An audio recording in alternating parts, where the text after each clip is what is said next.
날씨가 급격하게 따뜻해지면서 봄 기운이 갑자기 우리 곁으로 확 이렇게 다가왔죠. 저도 이제 지나가다 보니까 그 앙상했던 가지에 조그마한 녹색 이파리가 이렇게 쏙 올라오는 모습들이 보이더라고요. 그래서 야, 정말 봄이 오긴 왔나 보다, 그렇게 생각을 하고 있었는데, 몇몇 분들은 남쪽 지방을 좀 갔다 오신 분들이 벌써 남쪽에는 개나리가 폈더라, 뭐 이렇게 보고하시면서 봄 기운을 전해주셨어요. 참 이게 신기하고 놀라운 그런 자연 현상이죠. 이 앙상한 가지를 볼 때는 저게 살았나 죽었나 이제 이런데, 근데 이제 날씨가 좀 풀리고 따뜻해지니까 죽은 줄만 알았던 그 가지에서 이렇게 생명이 막 움터오르는 거잖아요. 참 정말 놀라워요. 그래서 이제 종교개혁자 마틴 루터가 이제 그것을 보면서 이런 말을 남깁니다.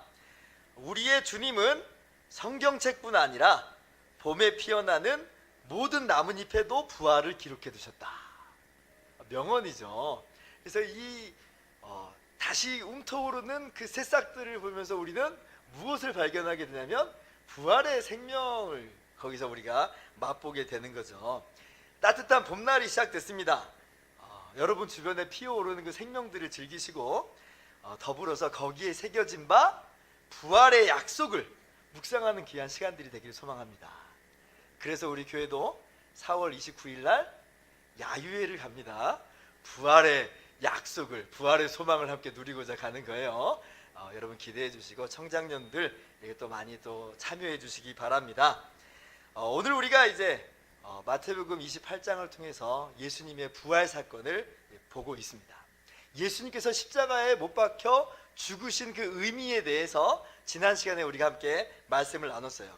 예수님의 그 죽으심은 어떤 다른 이유에서가 아니라 바로 우리의 죄를 대신해서 우리의 죄를 짊어지시고 그렇게 십자가에서 죽어주신 것이라, 우리의 모든 죄값을 하나님 앞에서 치루어주신 것이다, 그렇게 말씀을 드렸어요.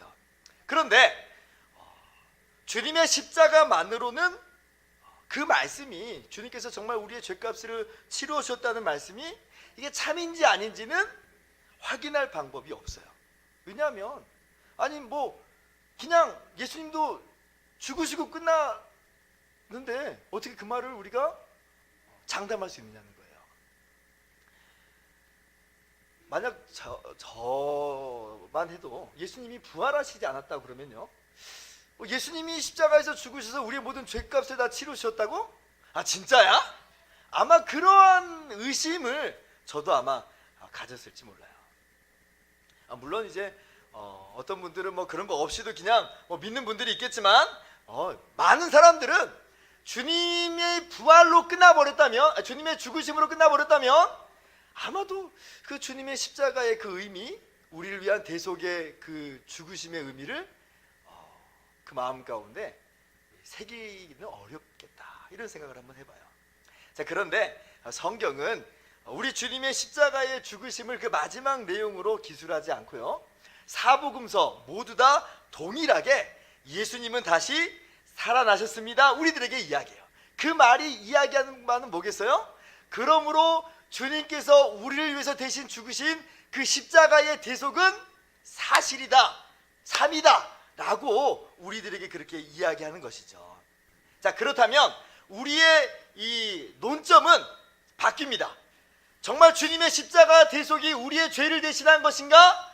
이제 그것이 아니고 무엇에 대해서 우리가 초점이 맞춰지게 되냐면, 그럼 정말 주님이 부활하신 거 맞아? 라고 이제 물어보게 되겠죠.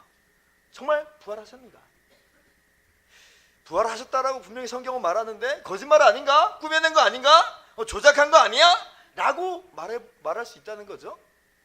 자, 그래서 우리가 오늘 말씀을 통해서 주님의 부활 사건을 쭉 들여다볼 텐데, 그 말씀들을 통해서 바라기는요, 정말 예수님이 다시 살아나셨다는 그 소식은 분명한 사실이라는 걸 여러분 마음 가운데 확신을 가지고 새기시기를 바랍니다. 오늘 말씀 마태복음 27장서부터 잠깐 보면요, 57절 이하에 보면 예수님께서 죽으시고 무덤에 묻히시는 장면이 나와요. 아리마대 사람 요셉이 예수님의 시체를 가져다가 무덤에 이제 장사를 합니다. 세마포에 싸가지고 자신을 위해서 준비한 그 바위 무덤에 넣어둬요. 새 무덤이에요. 그리고 그 바위의 입구를 큰 돌로 막습니다. 마가복음에 보면 이 돌의 크기나 무게가 상당했다는 것을 알 수가 있는데, 세 여인이 그 다음날에 무덤에 가서 예수님의 시체에 향품을 바르려고 하는데, 갈 때 뭐라고 말하냐면, 누가 우리를 위해서 돌을 굴려주지? 이렇게 얘기를 해요. 그러니까 여인 3명이 이걸 옮길 수 있는 그런 규모의 돌이 아니라는 이야기죠. 그리고 계속해서 오늘 성경 말씀이 뭐라고 말하냐면, 경비병들이 이 무덤을 임봉하고 굳게 지켰다라고 그렇게 이야기를 해요. 지금 이게 좋은 의미에서 지켰다는 게 아니고, 예수님을 죽인 대제사장들이 세운 경비병들이에요.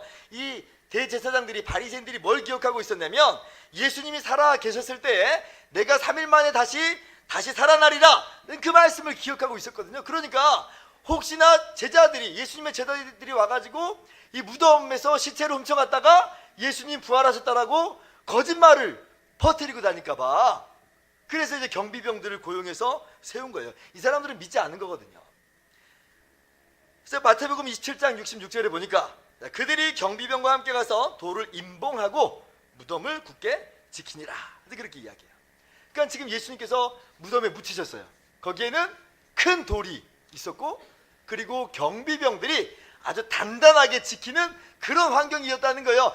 다른 어떤 가능성이나 일들이 벌어질 여지는 없어요. 아니, 누가 지금 그렇게 단단하게 지키고 있는데 감히 지금 그 무덤에 가가지고 예수님의 시체를 훔쳐온다든지 그런 생각을 할 수 있겠어요? 그런 생각하기 어렵다는 거예요. 자, 그런데 예수님께서 장사 지내신 지 3일째 되는 날, 무덤에 묻히신 지 3일째 되는 날, 정말 놀라운 일이 벌어져요.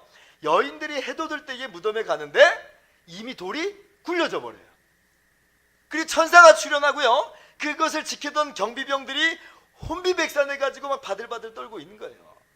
그리고 놀라운 것은 그 무덤 안에 예수님의 시신이 온데간데 없이 사라져 버렸어요. 무덤이 비어 있는 거예요. 천사들이 여인들에게 이렇게 이야기합니다. 28장 6절 말씀인데 같이 읽어볼까요? 시작. 그가 여기 계시지 않고 그가 말씀하시던 대로 살아나셨느니라. 와서 그가 누우셨던 것을 보라. 천사들이 지금 여인들에게 이야기합니다. 예수님은 다시 살아나셨어. 여기 누우셨었잖아. 그러다 지금 없어. 와서 봐봐. 예수님은 정말 살아나셨어. 그렇게 천사들이 이야기하고 있는 거예요. 다른 복음서를 보면 이런 기록도 있습니다. 예수님의 시신에 쌌던 세마포가 있다고 그랬잖아요. 근데 이 요한복음 20장을 보면 시몬 베드로가 이 무덤에 들어와서 딱 봤는데 뭐는 있어요? 세마포는 있어요. 세마포는. 또 머리를 쌌던 수건은 세마포와 함께 놓이지 않고 딴 곳에 쌌던 대로 놓여 있더라, 그렇게 이야기해요. 지금 세마포가 그대로 있을 뿐 아니라 쌌던 대로 그대로 있는 거예요. 한마디로 말하면 그 안에 있었던 예수님의 시신만 감쪽같이 사라진 거죠. 나머지는 그대로 있다는 얘기예요. 정말 참 신기한 현상이에요. 무덤이 비고 경비병들은 떨고 있고 천사는 나타나고 세마포는 그대로 있고. 그러니까 이제 대제사장들과 경비병들이 여기에 대해서 대책을 의논하기 시작합니다. 왜 대책을 의논하냐면 지금 예수님을 죽인 사람들이 바로 자기들이잖아요. 근데 예수님이 부활하셨다? 정말 하나님의 아들이다? 그러면 자기는 영광의 주 하나님의 아들을 못 박아 죽인 그런 반역자들이 되는 거겠잖아요. 물론 믿지도 않고 있지만, 그러니까 지금 대책을 마련을 하는 거예요. 의논해야 돼요. 지금 빈 무덤에 대해서 알려졌어요. 이거 부인할 수가 없는 거예요. 그러니까 이거 지금 어떻게 해야 되느냐 라고 하면서 의논을 합니다. 그러면서 어떤 결론을 내리게 되냐면 경비병들에게 돈을 주어서 소문을 내기 시작합니다. 어떤 소문이냐면 제자들이 밤에 와서 몰래 시체를 도둑질했다. 그러니까 사람들로 하여금 빈 무덤에 대해서 허황된 생각을 하지 못하도록 지금 손을 쓰는 거예요. 그렇듯하죠. 사람들이 무덤 비었대. 그거 제자들이 훔쳐갔대. 라고 하면 이 일은 이제 금방 덮일 수 있겠잖아요. 크게 이상한 얘기도 아닌 것 같고, 그죠? 자, 그런데 이 사실은 역설적이게도 두 가지 사실을 증명해 줘요. 두 가지 사실을 먼저 우리에게 이야기해 줘요. 먼저는 예수님의 시체가 사라진 것, 무덤이 비어 있는 것은 맞아요. 지금 거기에 대해서는 그 누구도 부인하지 않아요. 제자들도, 대제사장들도, 그리고 예루살렘에 있는 모든 사람들도 무덤이 비어 있다는 것에 대해서는 부인을 못하는 그런 상황이 됐어요. 왜? 지금 이 경비병들이 제자들이 예수님의 시체를 훔쳐갔다고 말하니까 무덤이 비어 있다는 거잖아요. 그건 모두가 다 공인하고 있다는 이야기예요. 자, 그리고 지금 뭘 또 이것이 증명해 주냐면 예수님의 제자들이 시체를 도둑질한 것 외에 다른 상상력들은 다 제거해 줍니다. 예수님의 시체가 사라졌다 그러면 온갖 종류의 상상력이 다 동원되겠잖아요. 뭐 땀 무덤 아니야서부터 예수님이 사실 죽은 게 아닐 수 있어, 기절했는데 간신히 빠져나간 거야, 아니면 무덤에 비밀 통로가 있는 거 아닐까, 뭐 이런 온갖 종류의 상상력들이 막 동원되겠잖아요. 그러니까 설명이 없으면 그래요. 설명이 없으면 오늘날 만약 이런 일이 있었으면 공간 이동, 뭐 워프 기술이 뭐 발달되고 외계인이 왔다든지 뭐 이런 얘기를 할지도 모르는 상상력이 우리 안에 동원된다는 거죠. 그런데 이제 대제사장들의 말, 경비병들의 말로 그런 이 상상력들은 다 사라져요. 왜? 제자들이 훔쳐갔다고 이야기하니까. 목격 진술이잖아요. 그러니까 지금 예수님의 이 무덤이 비어 있다는 이 사실에 대해서, 누구도 부인할 수 없는 이 사실에 대해서 두 가지의 목격 진술이 있는 거예요. 먼저는 경비병들의 진술이 있어요. 예수님의 시체를 제자들이 훔쳐갔다. 또 다른 진술은 여인들과 제자들의 진술이죠. 예수님은 정말 부활하셨다, 우리가 봤다. 만약에 이 대제사장들이요, 다른 선택지가 있었다면, 더 좋은 방도가 있었다면 그걸 얘기했을 거예요. 그런데 이 제사장들, 경비병들은 다른 것들을 주장하지 않아요. 다른 이야기가 아니고 지금 그들이 내세우는 최고의 이 대책은 제자들이 훔쳐갔다예요. 그래서 이 이야기가 많이 퍼지게 됩니다. 그러나 여러분, 지금 이 경비병들의 진술은 생각보다 허술하기 짝이 없어요. 잘 들어보셔야 돼요. 자, 먼저 잘 때에 훔쳐갔다고 했어요. 잘 때. 그러면 잤는데 어떻게 아냐는 거죠. 확실히 본 게 아니라는 이야기잖아요. 아, 잘 때 봤다며? 그럼 뭐 확실해? 그럼 이제 어떻게 대답을 하겠어요? 잤는데 잠이 깼어. 혹은 잤는데 눈을 개슴치리게 떠보니까 제자들이 훔쳐가고 있더라고. 아마 이렇게 얘기하겠죠. 그러면 이제 뭐라고 또 반문해 볼 수 있겠어요? 여러분이 한번 그렇게 이렇게 취조한다고 생각해 보세요. 아니, 그러면 지금 제자들이 훔쳐갔으면 그 막아야 됐을 거 아니야, 이런 얘기 대부분 나오지 않겠어요? 지금 그거 막으라고 경비병들 세워놓은 건데, 무장시킨 사람을 이렇게 세워놨는데 제자들이 훔쳐갔으면 아니 그거 안 막고 뭐 했어? 아마 이런 얘기를 대번에 또 할 수 있을 거예요. 그리고 또 세마포. 세마포는 어떻게 된 거야? 지금 쌌던 그대로 있다며. 훔쳐갔으면 다 훔쳐가든지, 아니면 지금 막 이렇게 세마포를 막 풀어 헤쳐가지고 엉망으로 만들어 놓고 이제 빠져나갔든지 이제 그러겠는데, 지금 세마포는 그대로 있잖아요. 이건 어떻게 된 거야? 이렇게 물어보면 경비병들은 뭐라고 대답을 할까? 한번 생각을 한번 해보세요. 이게 지금 그렇게 믿을 만한 진술이 아니라는 것을 쉽게 우리가 발견할 수가 있는 거예요. 사실은 정말 자느라고 못 봤어, 이렇게 대답을 아마 한다고 생각해 보세요. 자느라고 못 봤어. 아니, 자느라고 못 봤으면 지금 이거 목격 진술이 아니게 되는 거예요. 제자들이 훔쳐갔다고 말하는 그것은 증거로서 그 목격 진술은 이미 설득력을 잃어버립니다. 그리고 게다가 이제 이 돌이 엄청 크다고 했는데, 무겁다고 했는데, 아니 돌을 그렇게 굴려내가고 있는데 어떻게 그 상황 속에서 잘 수 있지? 라고 또 물어볼 수도 있겠잖아요. 그러니까 지금 이거는 봤다고 해도 문제고 못 봤다고 해도 문제고, 이 진술은 아무런 신빙성이 없게 되는 거예요. 여러분, 이 제자들이 훔쳐갔다라고 하는 이 경비병들의 진술이 언뜻 듣기에는 정말 그럴듯해 보이고 아예 훔쳐갔네 라고 누구에게나 그렇게 설득력 있게 다가설 수 있지만, 사실은 생각해보면 그렇지 않아요. 그들이 최고의 대답이라고, 최고의 대책이라고 뽑아왔지만 믿을 수 없는 그런 진술이라는 거예요. 자, 그런데 이제 반대쪽 선택지가 있죠. 여인들의 진술, 그리고 훔쳐갔다라고 지목당한 제자들의 진술이 있어요. 근데 이들의 진술은 일관성이 있어요. 무덤이 비었어, 우리는 훔쳐가지 않았어, 그리고 정말 예수님은 다시 살아나셨어. 여기에 대해서 흔들림 없이 계속해서 이야기하고 있는 거예요. 예수님은 정말 3일 만에 다시 살아나셨어. 그렇게 제자들은 계속해서 이야기를 하고 있습니다. 목사님 오늘 28장 17절 보니까 아직도 의심하는 사람들이 있다고 그러는데요. 근데 여러분, 이 구절은 예수님이 지금 우리의 눈앞에 나타났느냐 못 나타났느냐를 의심하는 게 아니에요. 이 진술은 나타나신 것은 분명히 맞는데, 우리가 예수님을 본 것은 맞는데, 지금 그분이 몸으로 살아난 건지 아니면 지금 유령으로, 영으로 있는 것인지 지금 의심하는 거지, 예수님이 자기들의 눈앞에 있는 것에 대해서 지금 부인하는 그런 얘기는 아니에요. 누가복음은 이 부분을 좀 더 자세하게 설명하고 있는데, 예수님이 부활하시고 처음으로 제자들을 만나 주실 때 제자들이 처음에 영으로 생각합니다. 왜냐하면 그만큼 부활이라는 것은 믿기 어렵다는 거예요. 어떻게 사람이 죽었다가 다시 살아날 수 있어요? 상상할 수 없는 일이라는 거죠. 근데 예수님께서 그때 분명하게 짚어주세요.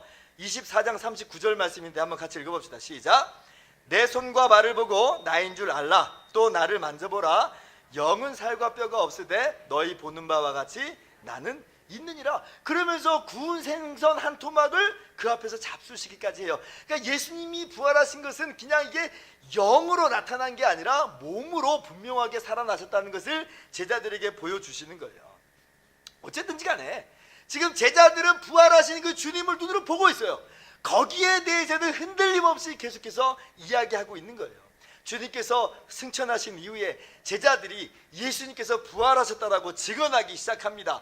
훔쳐갔다라고 지목당한 제자들은 흔들림 없이 계속해서 예수님은 부활하셨다라고 증언하고 있어요. 사도행전 2장 32절 보면 베드로가 이렇게 전도하면서 이야기합니다. 이 예수를 하나님이 살리신지라 우리가 다 이 일의 증인이로다.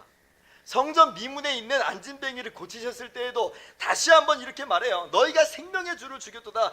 그러나 하나님이 죽은 자 가운데서 그를 살리셨으니 우리가 이 일의 증인이라. 심지어는 대제사장들이 다시는 예수의 이름으로 말하지 말라고, 가르치지 말라고, 그래서 옥에 가두고 채찍질하고 그렇게 핍박할지라도 굴하지 않고 여전히 계속해서 증거해요.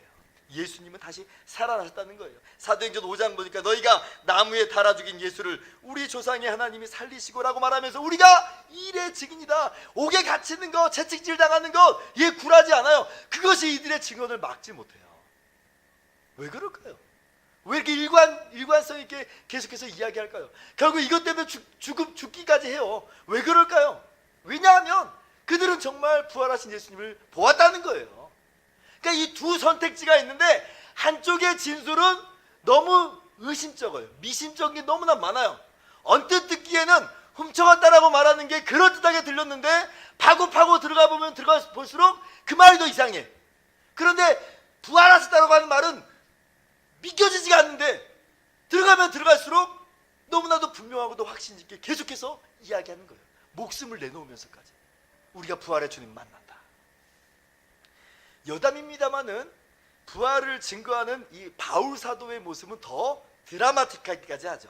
처음에 바울은 어느 편이었냐면 훔쳐갔다 편이었어요. 훔쳐갔다 편. 처음에 제자들이 훔쳐갔다고 믿고 교회를 핍박하고 예수 믿는 사람을 잡아다가 죽이기까지 하는 그렇게 앞장서는 사람이었어요. 바울은 분명하게 제자들이 훔쳐갔어 라고 여겼다는 거죠. 그러니까 지금 저 사람들은 거짓말하는 사람들이고 미혹하는 사람들이고 없어져야 되는 사람들이에요. 그러니까 핍박한 거예요. 그런데 이 바울이 부활의 주님을 만나고 나서는 완전히 바뀌어버리죠. 그래서 이 바울이 도리어 부활의 주님을 증거해요. 그리고 바울 역시 그것 때문에 환난을 겪고 핍박당하고 마침내 순교까지 마다하지 않아요. 바울의 이 변화를 뭐로 설명할 수 있느냐는 거예요. 훔쳐갔다 편인데 갑자기 바뀌어가지고 부활했다 편으로 바뀌었어요. 여러분 오늘 말씀을 보면서 이 두 가지 선택지가 있다는 것 기억하셨으면 좋겠어요. 이거 외에는 다른 설명이 없어요.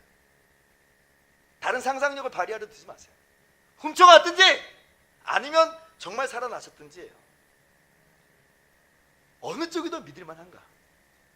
우리의 경험으로 본다면 부활이라는 사실이 믿겨지지 않기 때문에 믿을 수 없는 것처럼 보이지만 그렇지 않아요. 하나님께서 예수 그리스도를 죽은 자 가운데서 다시 살리셨어요. 오늘 성경이 분명히 우리들에게 그것을 증거하고 있습니다. 오늘 이 자리에 모이신 여러분들은 예수님이 3일 만에 다시 부활하심을 믿으심으로 이 자리에 모인 줄 믿습니다. 혹시나 여러분 아직도 의심하는 사람들이 있다면 오늘 이 말씀 보면서 예수님이 분명히 살아나셨다는 것을 여러분 마음 가운데 분명하게 새기시기를 주님의 이름으로 축원합니다. 자, 그렇다면 주님의 부활이 우리들에게 가져다주는 교훈은 무엇일까요? 첫째로 주님의 부활은, 예수님의 부활은 예수님께서 우리를 위해서 십자가에서 죽으신 그 십자가의 대속이 그로 말미암아 우리의 모든 죄를 용서하셨다라고 하는 그 말씀이 너무나도 분명하고도 확실한 사실이라는 것을 오늘 주님의 부활이 우리들에게 증거하고 있어요. 아까 처음에도 이야기했던 것처럼 주님의 부활은 주님의 십자가에 대한 증거예요. 주님께서 정말 우리의 모든 죄를 다 짊어지셨고 그로 말미암아 우리의 모든 죄가 다 없어졌다는 것에 대해서 부활은 우리들에게 명백하게 선언하고 있는 거예요. 주님의 십자가는요, 어떤 희생의 모범, 어떤 영웅적인 행동, 우리가 닮아야 되는 그런 모습, 그 정도만이 아니에요. 그 정도라면 부활은 필요 없어요. 부활이 없어도 얼마든지 우리가 본받을 수 있는 그런 모습 아니겠어요? 근데 왜 굳이 부활에 대해서 우리가 이야기를 하는가? 주님의 십자가는 그 정도만 아니라는 거예요. 주님의 십자가는 모범만이 아니라 그것보다도 훨씬 더 광대하고도 심오한 내용을 담고 있다. 즉 우리의 죄를 대신하여서 십자가에서 죽으신 것이다. 부활로서 증명되는 하나님의 은혜의 말씀이에요. 그래서 사도 바울은 고린도전서 15장 17절에 이렇게 말합니다. 그리스도께서 다시 살아나신 일이 없으면 너희의 믿음도 헛되고 너희가 여전히 죄 가운데 있을 것이다. 부활이 없으면 주님의 십자가에서 우리 죄를 위해서 대신 죽었다는 거 다 거짓말이라는 거예요. 그러므로 우리가 주님의 부활을 바라보면서 우리 주님의 십자가의 의미를 우리 마음 가운데 깨닫게 됩니다. 새기게 됩니다. 이야, 정말 우리의 죄를 위해서 죽으신 건 맞구나.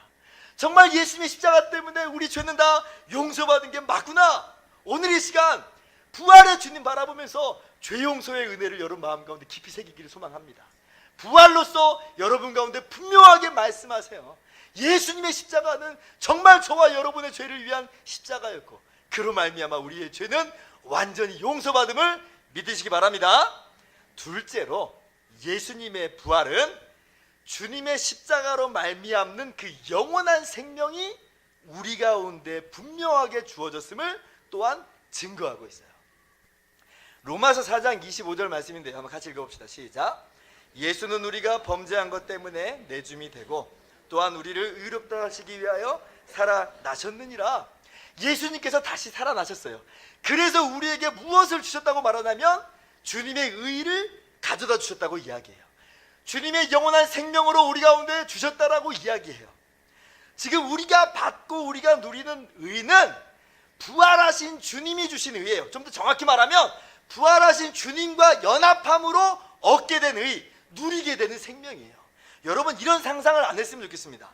예수님께서 십자가에서 죽으시다가 품에서 그 생명을 꺼내가지고 이 영생을 내가 너한테 줄게, 잘 간직해야 돼 하고 죽으시는 그런 종류의 생명이라고 생각하지 않았으면 좋겠어요. 주님께서 지금 우리에게 주신 생명은 주님께서 부활하심으로 주신 거예요. 주님께서 우리와 연합하심으로, 좀 더 정확히 말하면 주님을 부활의 주님과 하나 되게 하심으로 우리에게 주시는 생명이에요. 그러므로 지금 이 생명은 주님의 생명이므로 주님의 생명이 영원하다면 절대로 쇠하거나 쪼그라들거나 없어지는 게 아니에요. 우리의 여건과 우리의 환경과 우리의 상황에 따라서 이 생명이 좌우되는 것이 아니에요. 부활의 주님이 우리에게 생명을 끊임없이 부여하고 공급하고 지지하고 있어요. 사방으로 답답한 일을 만날 수 있습니다. 사망의 음침한 골짜기를 떠듬떠듬 기어가듯이 걸어가는 수도 있어요. 그러나 그 어떤 것도 이 생명을 조금이라도 해할 수 없어요. 심지어 죽임을 당한다고 해도 이 생명은 없어지지 않는 것은 주님과 연합한 우리들은 이 생명을 얻었으므로 다시 부활하게 되기 때문에 그렇습니다. 주님께서 우리에게 주신 생명은 주님과 분리된 생명이 아니에요. 주님 그분이 생명이 되셔서 우리에게 이 생명을 가져다 주시는 거예요. 그러므로 답답함을 당하고 우겨싸움을 당한다 할지라도 우리는 절대로 우겨싸움을 당하지 않습니다. 여러분 주변의 환경과 여러분의 여건 때문에 슬퍼 우는 일이 있다고 할지라도 여러분 안에 바로 이 영원한 생명이 여전히 분명하고도 확실하게 주어져 있음을 기억하면서 그 자리를 툭툭 털고 일어나 담대함, 확신 가운데 걸어가시기를 주님의 이름으로 축원합니다. 세 번째로 예수님의 부활은 지금도 살아계신 주님이 저와 여러분과 함께 하시며 지켜주시고 인도하시며 우리를 돌보아 주시는 것을 깨우쳐줘요. 주님의 부활이 우리들에게 알려주신 바는 뭐냐면 지금 주님은 부활하셔서 우리와 함께 있다는 거예요. 오늘 말씀 마태복음 28장 20절이에요. 같이 읽어봅시다. 시작. 볼지어다 내가 세상 끝날까지 너희와 항상 함께 있으리라 하시니라. 아멘. 주님의 부활로 말미암아 우리는 주님을 어떻게 만나는 거냐면 어떤 종이와 이론으로 만나는 게 아니에요. 어떤 역사적 인물 배우듯이 예수님을 만나는 게 아니에요. 우리가 성경에서 만나는 예수님은 지금도 살아계신 역사하신 우리와 함께 하시는 그분이에요. 지금 주님과 인격 대 인격으로 만나는 거란 이야기예요. 우리가 성경을 볼 때에 마치 2000년 전에 한 인물 배우듯이 그렇게 주님을 대하지 않기를 소망합니다. 주님은 부활하셨어요. 지금도 살아계셔서 그분이 우리와 함께 하세요. 그래서 주님을 만날 때는 인격과 인격의 만남으로 만나세요. 불꽃 튀는 만남, 마치 남자와 여자가 만나서 불꽃 튀는 그런 만남을 하는 것처럼 예수님을 만날 때에 그러한 인격적인 교통과 교제 안에서 만나기를 소망합니다.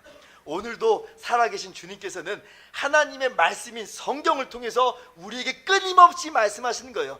생생하게 살아있는 주님의 음성으로 이 말씀을 대하시기를 소망합니다. 기도할 때에도 마찬가지로 우리는 살아계신 주님과 함께 기도하는 것이지 어떤 주문 외듯이 하는 게 아니란 말이에요. 기도 가운데서도 인격적인 그 주님을, 정말로 살아계신 주님을 만나기를 소망합니다. 그 주님이 저와 여러분과 함께 하면서 지금도 돌보아 주시고 인도하시고 우리를 지켜주신다는 거예요. 얼마나 그러니 주님의 부활이 우리에게 복된 소식이에요. 천지 만물을 지으신 그분이 지금도 살아계셔서 우리와 함께 하신다. 그러므로 여러분, 모든 염려는 다 주님께 맡겨버리시고, 왜? 살아계신 그분께서, 함께 하신 그분께서 책임지실 터이니. 도리어 여러분, 우리는 어떻게 이 주님을 기쁘시게 할 수 있을까? 이것을 여러분 삶의 소망으로 두고 사시기를 주님의 이름으로 축원합니다. 주님이 바로 우리와 함께 하시니 우리가 그런 마음 품는 게 당연하죠. 우리를 구원하신 그분, 우리를 사랑하신 그분, 나는 어떻게 주님을 사랑할 수 있을까? 나는 어떻게 주님을 기쁘시게 할 수 있을까? 정말 살아계신 주님이 우리와 함께 있다면 그런 생각하는 게 정상 아니겠어요? 예, 주님과의 인격적인 만남 안에서 주님을 기쁘시게 하기를 힘쓰는 저와 여러분 모두 되기를 주님의 이름으로 축원합니다. 말씀을 마치도록 하겠습니다. 예수님은 정말로 다시 살아나셨어요. 모든 의심과 모든 상상력을 다 내려놓고 정말로 예수님이 다시 살아나셨음을 여러분 마음 가운데 분명하게 새기면서 그로 말미암아 우리의 모든 죄가 용서받아졌음을 확신하시길 소망하고요. 우리에게 있는 생명은 쇠하지 않는, 사라지지 않는 영원한 생명이라는 것을 분명하게 믿음으로 나가시길 소망합니다. 그리고 여러분의 인생을 주님을 기쁘시게 하는, 여러분과 함께 하시는, 주님과 함께 그렇게 동행하면서 살아가는 저와 여러분 모두 되기를 주님의 이름으로 축원합니다. 기도하겠습니다.